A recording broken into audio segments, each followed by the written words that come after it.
Hi welcome to I news. నేను Varalakshmi. America west Indies సంయుక్తంగా నిర్వహిస్తున్న 2024 టీ20 వరల్డ్ కప్ లో పాల్గొనే భారత జట్టు సెలక్షన్ పై అంతా పెదవి విరుస్తున్నారు. వెస్ట్ ఇండీస్ అమెరికాలో అంత ఫాస్ట్ బౌలింగ్ కు అనుకూలించే పిచ్లుంటే భారత సెలెక్టర్లు మాత్రం ఏకంగా 4 స్పిన్నర్లను ఎంపిక చేయడం విస్మయం కలిగిస్తుంది. కేవలం 2 సీమర్లతోనే నెట్టుకు రావాల్సిన పరిస్థితి వచ్చింది. అనేక విధాలుగా అనర్హులైన వారిని గత రికార్డుల పేరిట జట్టులోకి తీసుకున్న సెలక్షన్ కమిటీ కొందరి విషయంలో మాత్రం అత్యంత నిర్భయంగా వ్యవహరించిందనే విమర్శలున్నాయి. మొత్తంగా ఇది వరల్డ్ కప్ గెలుచుకోవచ్చే సత్తా కలిగిన జట్టేనా అనే ప్రశ్నలు కూడా వినిపిస్తున్నాయి. కాస్తైన రెస్ట్ లేకుండా ఒళ్ళు హూనమయ్యేలా ఐపీఎల్ ఆడిన భారత క్రికెట్ జట్టు టీ20 వరల్డ్ కప్ వేటలో పడింది. 2007లో మొదటిసారి జరిగిన టీ20 వరల్డ్ కప్లో ధోని నాయకత్వంలో ఇండియా జట్టు కప్ గెలిచింది. నాటి నుంచి 8 సార్లు ప్రపంచ కప్ జరిగిన టైటిల్ మాత్రం దక్కడం లేదు. రోహిత్ శర్మ కెప్టెన్సీలో అయిన పొట్టి క్రికెట్ ప్రపంచ కప్ దక్కుతుందా అని అభిమానులు ఆశగా ఎదురుచూస్తున్నారు. అయితే ఈ వరల్డ్ కప్ కోసం జరిగిన టీం సెలక్షన్ అంత గొప్పగా ఏమీ లేదనే విమర్శలు వస్తున్నాయి. వరల్డ్ కప్లో పాల్గొనేందుకు సెలక్షన్ కమిటీ రోహిత్ శర్మ కెప్టెన్గా, హార్దిక్ పాండ్యా వైస్ కెప్టెన్గా 15 మంది సభ్యులతో టీంను ఎంపిక చేసింది. మరో 4 రిజర్వ్డ్ ఆటగాళ్లుగా ఎంపిక చేసింది. అయితే బౌలర్ల ఎంపికలో సమతూకం పాటించలేదనే విమర్శలు వస్తున్నాయి. వెస్టిండీస్ పిచ్లు ఫాస్ట్ బౌలింగ్కు అనుకూలంగా ఉంటాయి. అమెరికాలో కొత్తగా సిద్ధం చేస్తున్న పిచ్లకు సౌత్ ఆఫ్రికా పిచ్లను పోలి ఉంటాయని చెబుతున్నారు. దీంతో టీ20 వరల్డ్ కప్ అంతా ఫాస్ట్ పిచ్లపైనే సాగనున్నాయి. అయితే క్రికెటర్ల ఎంపికలో మాత్రం ఫాస్ట్ బౌలర్లకు ప్రాధాన్యత ఇవ్వలేదు. జట్టు కూర్పులో కూడా సమతుల్యత లోపించింది. రవీంద్ర జడేజా, అక్షర్ పటేల్, కుల్దీప్ యాదవ్, యజువేంద్ర చాహల్ ఇలా 4 స్పిన్నర్లను తీసుకున్నారు.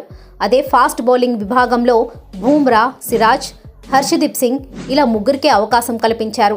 తుది జట్టులో 3 స్పిన్నర్లను, 2 సీమర్లను మాత్రమే ఆడించే అవకాశం ఉంది. అంటే మొత్తం సీజన్ను 2 సిమ్మర్లతోనే నెట్టుకు రావాలని టీం మేనేజ్మెంట్ నిర్ణయించింది.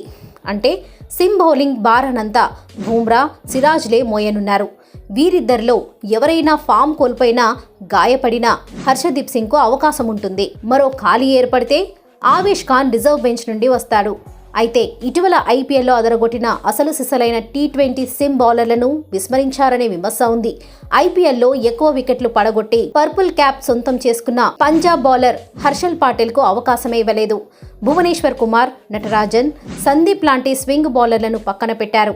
సిరాజ్, హర్షదీప్లతో పోలిస్తే హర్షల్ పటేల్, భువనేశ్వర్, నటరాజన్, సందీప్లే గొప్ప టీ20 బౌలర్లని తేలినా ఎందుకు విస్మరించారో ఎవరికీ అర్థం కావడం లేదు. ప్రముఖ క్రికెట్ కమెంటేటర్ అయిన హర్ష బోగ్లే కూడా సెలక్షన్లో సీమర్లకు ప్రాధాన్యత ఇవ్వకపోవడం పట్ల తన యూట్యూబ్ ఛానల్లో ప్రసారం చేసిన అనాలిసిస్లో ఆశ్చర్యం వ్యక్తం చేశారు. 2 ప్రధాన సీమర్లు, 2 స్పిన్నర్లతో పాటు ఆల్రౌండర్లు హార్దిక్ పాండ్యా, రవీంద్ర జడేజా, అక్షర్ పటేల్లను వినియోగించుకోవాలని టీం మేనేజ్మెంట్ భావిస్తున్నది. హార్దిక్ 3వ సిమ్మర్గా, రవీంద్ర, అక్షర్ 2వ, 3వ స్పిన్నర్గా ఉపయోగపడతారని అంచనా వేస్తున్నది.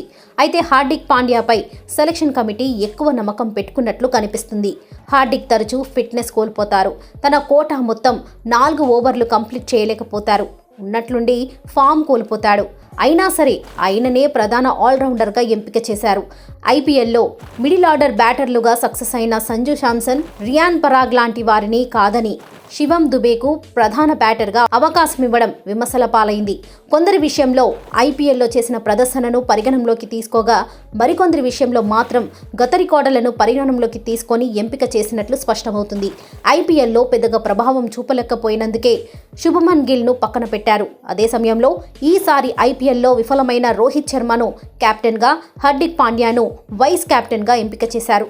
సంజు శాంసన్, రియాన్ పరాగ్, హర్షల్ పటేల్, వరుణ్ చక్రవర్తి, నటరాజన్, రుతురాజ్ గైక్వాడ్ లాంటి వారు ఐపీఎల్లో అదరగొట్టిన ప్రపంచ కప్ టీంలో ఆడే అవకాశం రాలేదు. ఫస్ట్ చాయిస్గా ఉండాల్సిన సంజు శాంసన్ సెకండ్ వికెట్ కీపర్గా ఎంపికయ్యారు. ఐపీఎల్లో కోల్కతాను ఫైనల్ తీసుకురావడంలో ప్రధాన పాత్ర పోషించిన స్పిన్నర్ వరుణ్ చక్రవర్తిని పక్కన పెట్టి పెద్దగా ప్రభావం చూపని అక్షర్ పటేల్, కుల్దీప్ యాదవ్ను ఎంపిక చేయడం విమర్శల పాలైంది. సెలక్షన్ కోసం ఫామ్ను పరిగణంలోకి తీసుకున్నారా, గత రికార్డులను పరిగణంలోకి తీసుకున్నారా అనే విషయం ఎవరికీ అంతుపట్టడం లేదు. మొదటి మ్యాచ్ల్లో రోహిత్, కోహ్లీలే ఓపెనర్లుగా ఉంటారు. యశస్వి జైస్వాల్ రిజర్వ్ బెంచ్కే పరిమితమయ్యే అవకాశం ఉంది. Suryakumar Yadav, Rishabh Pant, Shivam Dube, Hardik Pandya, middle order batting భారం మోస్తారు. టాలెంటెడ్ లో కూడా అక్షర్ కుమార్ ఉండడం కలిసి రావచ్చని మేనేజ్మెంట్ నమ్మకంతో ఉంది. జట్టు కూర్పు విషయంలో లోపాలు కనిపిస్తున్నప్పటికీ సమిష్టంగా ఆడి విజయం సాధించే జట్టుగా భారత్ మాత్రం వరల్డ్ కప్ లో ఫేవరెట్ గానే అడుగుపెట్టుతుంది.